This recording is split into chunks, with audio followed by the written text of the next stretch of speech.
Good morning. My name is Candida-Lombardo. I'm the owner and founder of the Virtual Copywriter. And I'm pleased to say I'm also the owner and founder of Chip and Tilly Book. And I wrote a children's book about my bulldog. He's a rescue. And it's going to fund a charitable trust in my husband's name to help kids pay for college.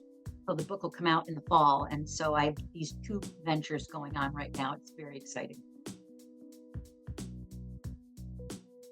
So we are copywriters. We do content writing, copywriting, anything written, wedding vows, website content, blogging, resumes, all kinds of stuff. And if you can hear my English bulldog, Miss Tilly, she's picking right now, decide that she wants to play it. So I apologize in advance.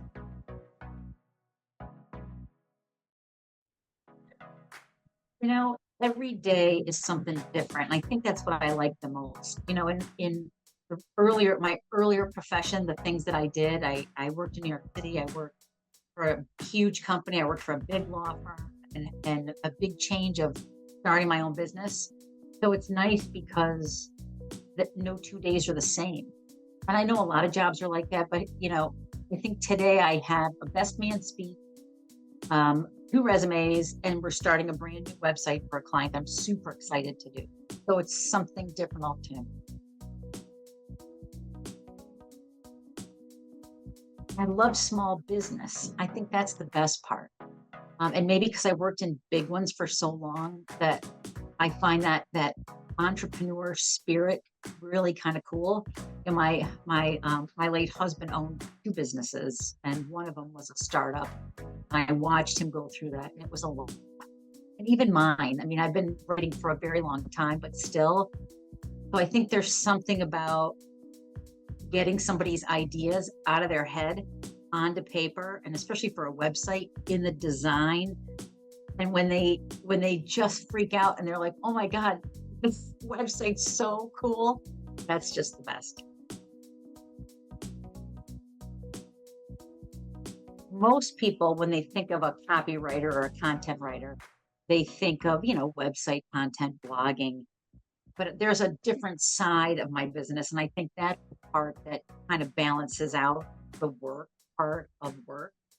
So when I do, sadly, obituary and, you know, wedding vows and emotional things, even writing love letters, which people say to me, how can you write a love letter for someone? But it's really about helping that person get out what's in them to say to the person that they love or that they want to marry. So most people don't know that. And they ask me how someone can open up like that, and with a eulogy too. Sometimes it's easier to talk through it to somebody and then have them take those words and make it all make sense so that they can deliver it. And that's just a very cool thing. You know, when I started this or I thought about it, I kind of did it as a side hustle. My kids call it a side hustle, but I've been writing since 2009. I have a blog called Pasta on the Floor. And so it's like life stories. And it was a way for me to like just express things that happened in my life with my kids, with my husband. So I did that.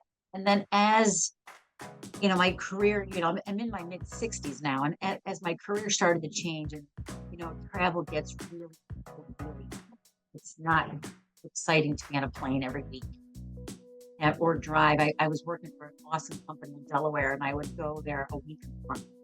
So it's like 6 hours down, 6 hours back, and then a week away from home. I said, I don't want to do this. My husband goes, just start a business that you want to do. You love to write, do it. So that's why I did it. And it's been great. I've never looked back.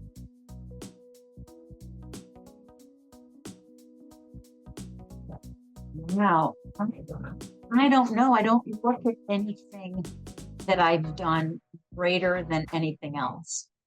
So if I did a same-sex marriage, and that was amazing. And talking to them was just a very emotional thing. They were so open and great.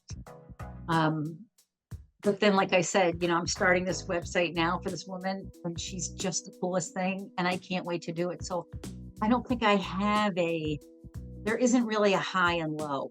There isn't. I take that back. I had one low of a woman that was just amazing. Older woman, very accomplished.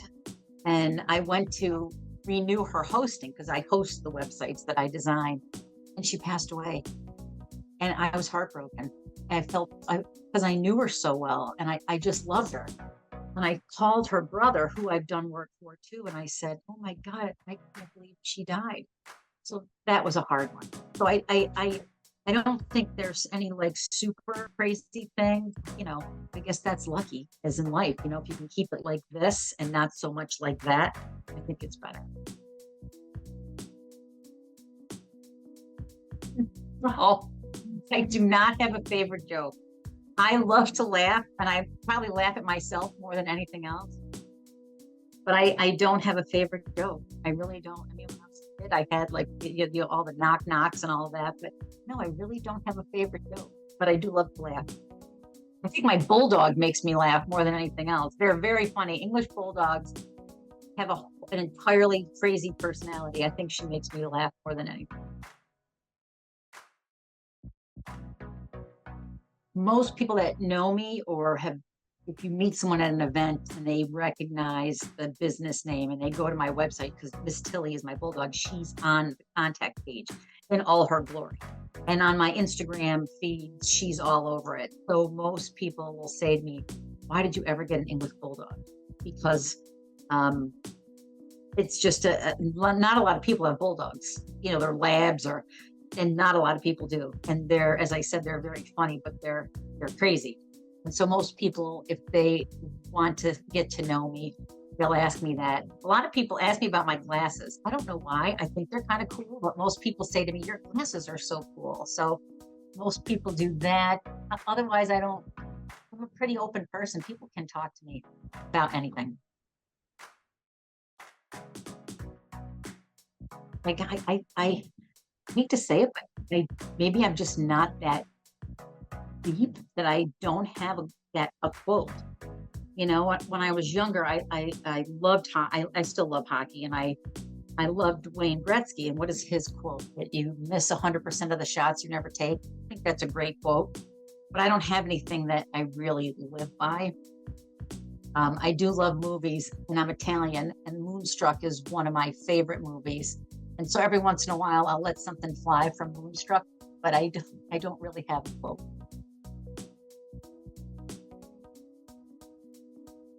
When I get asked this, there's two that come to mind. One is that I've broken 23 bones in my life. I don't ski, rollerblade, downhill sports. I don't. I've done it walking. Miss Tilly, my bulldog, took me out in the backyard, broke my foot. So I don't know why. I must have soft bone. So that's one. The other thing is I am a secretary of Juliet. So when you watch the movie Letters to Juliet and people write letters to Juliet in Italy, I am a secretary. I write back as Juliet.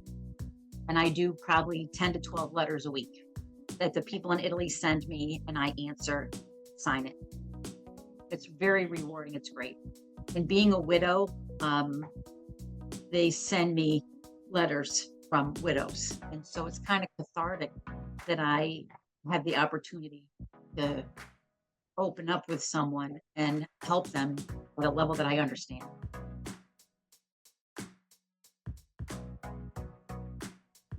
When you're a writer and you're working with someone, advice kind of just comes. So when I do resumes for, college kids or people that are changing careers later in life, women going back to work after they've had their children and their children are grown. It's about, thinking about who you are, what you want to do, and to be truthful. And so, when I was younger, if you had a gap in your resume, you were in trouble. You had to explain that. And now it's not so much. I think COVID changed that quite a bit. But I think being a genuine person, letting people see you, especially in any type of a blog or a website, I think letting yourself come through, people, a possible employer will identify with you better. I think that's the best way to let somebody see who you are and what you want without coming out and saying, I want this. There's a way that you can do it. And like I said, being a writer, I think that's the advice that I give.